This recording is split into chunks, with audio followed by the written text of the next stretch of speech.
안녕하세요, 팩트남입니다. 지난 8월 19일 미국 정부가 대외 군사 판매 방식으로 대한민국의 35억 달러, 한화 4조 6천억 원 규모의 최신 공격 헬기 아파치 가디언과 관련 장비 판매를 승인했다는 소식이 전해졌습니다. 이렇게 되면 주한미군의 48대와 이번 사업으로 2028년까지 대한민국으로 들어오는 아파치 헬기 36대가 추가 도입됨으로써 28년 기준 주한미군 전력을 포함하여 120여 대가, 그리고 대한민국 단독 기준으로 총 72대의 아파치 전력을 확보하게 되는 것입니다. 이는 12년에서 13년 대형 공격 헬기 1차 사업으로 2017년 36대 선도입분을 포함한 대수입니다. 이는 미국의 600여 대, 사우디아라비아의 140여 대에 이어 세계 3위 수준의 아파치 헬기 전력을 확보하게 되는 것인데요. 당시 우크라이나 사태를 통해 전장 환경이 변화하는 상황에서 냉전 시절처럼 대형 공격 헬기를 대량으로 운용하는 방법이 적절한 것인지에 대한 의문이 상당히 많았습니다. 또한 한번 시작한 개선 사업을 멈추거나 바꾸기가 상당히 어려움이 있는 우리나라의 제도 특성에 대한 비판의 목소리도 있었지만, 전장 환경과 기술 및 군사 전략 변화에 맞춰 개선 사업을 유연하게 진행해야 한다는 지적이 나오면서 실패 비용이 있더라도 효과가 의심스러우면 과감한 조치를 취하는 게 적절하다는 등의 다양한 의견이 나왔습니다. 그리고 무엇보다도 KF-21 양산 축소 소식과 맞물리면서 예산이 부족한 상황에서 우선순위를 세밀하게 조정하는 선택과 집중이 부족했다는 의견 또한 있었습니다. 그러나 현 시점에서 사업 취소를 논하기는 어려울 것이라고 생각이 됩니다. 그래서 현대 전장 관점에서 세계 여러 나라들은 어떻게 아파치 전력을 활용하는지 검색해보던 중 사우디아라비아의 활용 기사가 있어서 가져와 봤습니다. 사우디는 앞서 설명드린 것처럼 아파치 헬기를 140대나 보유함으로써 미국 다음으로 많은 전력을 보유하고 있는데요. 현재 헬파이어 미사일과 기타 장비를 사용해서 드론 방어 능력 훈련을 통해 드론 격추 및 방어 연습을 하고 있다고 합니다. 사우디와 대한민국의 전장 상황, 특히 지형적인 측면에서 매우 다르겠지만 드론 공격에 대비한 훈련은 공통적으로 필요할 것 같은데요. 사우디 같은 경우 예멘 후티 반군의 드론 공격으로 수도 리야드에 있는 국영 석유 기업 아람코 정유시설에 화재가 발생하는 사건 등 드론 공격을 주기적으로 받아오고 있습니다. 특히 기사는 이 방법이 잘 알려지지 않았지만 검증된 방법이라고 소개를 하는데요. 해당 기사를 통해 대한민국이 참고할 점이 있는지 확인해 보시면 좋을 것 같습니다. 참고로 저는 이번 도입 사업에 상당히 부정적인 입장인데요. 끝에 개인 생각도 한번 공유를 해보겠습니다. 기사 내용 바로 확인해 보도록 하겠습니다. 제목: 아파치 헬기가 사우디아라비아에서 헬파이어 미사일을 사용해 드론을 격추하는 연습을 하고 있다. 최근 미군의 아파치 공격 헬기가 중동에 전진 배치된 가운데 적 드론을 탐지하고 파괴하는 능력을 강화하고 있다. 근래 몇 달 동안 자폭 드론과 같은 드론 위협이 급증한 이 지역에서 아파치는 방공 임무를 수행할 수 있는데, 이는 잘 알려지지 않았지만 검증된 능력을 가지고 있다. 여기에는 주로 지상 목표물에 사용하는 헬파이어 미사일을 이용해 드론을 격추하는 능력도 포함된다. 미 중앙사령부가 공개한 최근 영상에서는 사우디아라비아에서 열린 레드샌즈 훈련 중 미군의 롱보우 아파치 공격 헬기가 표적 드론을 파괴하는 모습이 담겨 있다. 레드샌즈는 드론 방어 능력을 부분적으로 다루며 새로운 대책 기술을 시험하는 훈련이다. 사우디아라비아는 특히 장거리 자폭 드론과 같은 저비용 고성능 드론이 제기하는 위협을 잘 알고 있다. 영상에는 2대의 아파치가 헬파이어 미사일로 드론을 목표로 하는 장면이 나온다. 사용된 미사일은 L 버전의 개량형으로 보이며 밀리미터파 레이더 유도기를 갖추고 있다. 이 유도기는 아파치 롱보우 마스터에 장착된 레이더 시스템에 의해 초기 목표가 설정된다. 이 레이더와 미사일의 조합으로 아파치는 기상 조건에 관계없이 여러 대의 헬파이어를 동시에 발사할 수 있으며 드론과 같은 공중 목표물을 탐지하고 격추할 수 있는 능력도 포함된다. 헬파이어 미사일을 사용해 저가형 장기 채공 드론을 격추하는 것은 새로운 일이 아니다.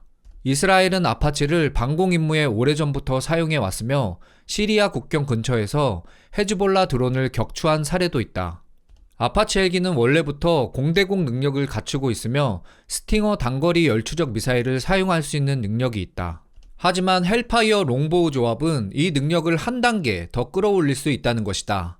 또한 레이더 유도 헬파이어 미사일은 소형 보트 무리를 신속히 공격하기 위해 일부 연함 전투함에 장착되기도 했으며 이러한 능력이 저속, 적어도 드론을 격추하는 데도 적용될 수 있다. 아파치의 또 다른 무기인 30mm 기관포 역시 드론 방어에 사용될 수 있지만 드론과 충분히 가까워지고 정밀하게 표적을 맞추는 것은 어려울 수 있다. 특히 드론에 폭발력이 큰 탄두가 장착된 경우 미사일을 명중시키지 못한 포탄이 추락하여 넓은 지역에 위험을 미칠 수 있다. 하지만 여전히 기관포는 공중 목표물에 유용한 무기이기는 하다. APKWS 레이저 유도 로켓은 아파치에 더 많은 무장을 제공할 수 있는 흥미로운 무기 옵션이다. 하지만 레이저 유도 방식으로 인해 한 번에 한 대의 드론만 공격할 수 있는 치명적 단점이 있다. APKWS는 표준 70mm 하이드라 로켓에 레이저 유도 제어 장치를 결합한 것으로 가격도 2.5만에서 3만 달러, 한화 4천만 원으로 헬파이어보다 저렴하다. 반면 헬파이어는 한 발당 약 21만 5천 달러, 한화 약 3억 원에 달하며 레이더 유도 모델은 그보다 더 비싸다는 것이다. 아파치는 또한 다중 모드 탐색 기능을 갖춘 GAGM 미사일을 갖추고 있어 드론 방어 능력이 더욱 확장될 수 있다. 미군의 아파치 가디언과 일부 롱보우는 항상 롱보우 레이더를 장착하는 것은 아니지만 편대 내 다른 헬리콥터와 정보를 공유할 수 있는 능력이 있다. 또한 아파치 가디언은 네트워크화 자산을 이용해 드론 방어 임무에 중요한 역할을 할 수 있는 상황 인식 및 연결성을 제공한다. 아파치가 방공 임무를 수행할 때 다른 장점들도 있다. 특히 지상 방공 시스템과 달리 아파치는 신속하게 재배치되어 전투 반경 내에서 가장 유리한 위치에서 드론 방어를 수행할 수 있다는 것이다. 또한 지상 병력과 함께 전진 배치되어 신속하게 공중에 떠올라 전장의 위협에 대응할 수 있다. 사우디에서 열린 레즈샌드 훈련은 예멘의 이란 후티 반군과 이스라엘 간의 갈등이 고조되는 시기에 이루어졌다. 이란은 장거리 자폭 드론을 대량으로 보유하고 있고 중동에서 대규모 분쟁이 발생할 경우 많은 표적들이 위협을 받을 수 있다. 이런 상황에서 드론 방어 임무는 모든 가용 자산을 동원해야 하며 아파치 헬기가 이 과정에서 실질적인 역할을 할 가능성이 있다. 아파치의 카운터 드론 시스템 역할을 위해 추가적인 하드웨어 및 소프트웨어 개선이 필요할 수 있지만 이미 레이더 시스템이 많은 표적을 동시에 탐지하고 추적할 수 있는 능력을 갖추고 있어 여러 대의 드론이 공격하는 상황에서도 신속한 대응이 가능할 수 있다. 특히 저고도에서 느리게 비행하는 표적을 지상의 혼잡 속에서 탐지하고 격추할 수 있는 능력이 중요한데 아파치는 레이더를 통해 이를 수행할 수 있다. 물론 아파치는 헬리콥터로서 속도와 채공 시간에 제한이 있지만 최근 헬리콥터는 드론 위협에 대응하기 위한 다양한 방어책의 중요한 요소로 자리 잡고 있다. 현재 진행 중인 중동의 긴장 상황은 이와 같은 드론 방어 시스템의 필요성을 더욱 절실하게 만들고 있다. 하지만 이러한 능력이 실제로 시험대에 오르지 않기를 바란다. 여기까지 기사의 내용입니다. 저는 개인적으로 이번 아파치 도입 사업에 상당히 부정적 입장인데요. 특히 러시아 우크라이나전을 통해 저가 드론이나 미사일에 헬기가 쉽게 격추되는 것을 확인했고 그에 따라 미국은 올해 2월 이미 20억 달러, 한화 2조 7천억 원을 들인 파라 헬기 개발 사업을 전격 취소했습니다. 그리고 그런 예산을 돌려 모두 보유 중인 노후 헬기의 성능을 개선 정도만 하고 남은 비용을 모두 무인 항공기 개발 비용으로 사용할 예정인데요. 그도 그럴 것이 드론이나 무인 항공기는 비교적 저렴한 비용으로 제작 가능하고 헬기보다 더 안전하게 그리고 더 먼 곳까지 효율적으로 이동이 가능합니다. 에이, 그래도 대한민국은 아파치 추가 도입하는데 미국은 바보인가 봅니다. 프랑스 역시 우크라이나에서의 헬기 취약성 때문에 새로운 전술이 도입되고 있는데요. 우크라이나 전쟁에서 헬기가 대공무기에 취약하다는 점이 부각되었고 이로 인해 프랑스군도 헬기 주력보다는 드론을 결합하여 전투지원 및 전자전 임무를 수행하는 방식으로 고려하고 있습니다.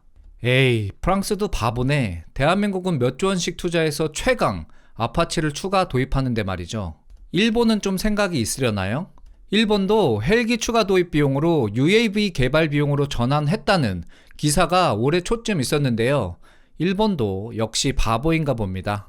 그럼 또 우리나라는 산악지형이고 북한의 물량 기갑 전력 이야기들이 나올 텐데요. 뭐 급은 안 맞겠지만 우리 LAH 개발했잖아요. 참고로 LAH가 용을 뜻하는 순우리말 미르와 백의 순우리말 온을 합친 미르원이라는 명칭이 부여되었습니다.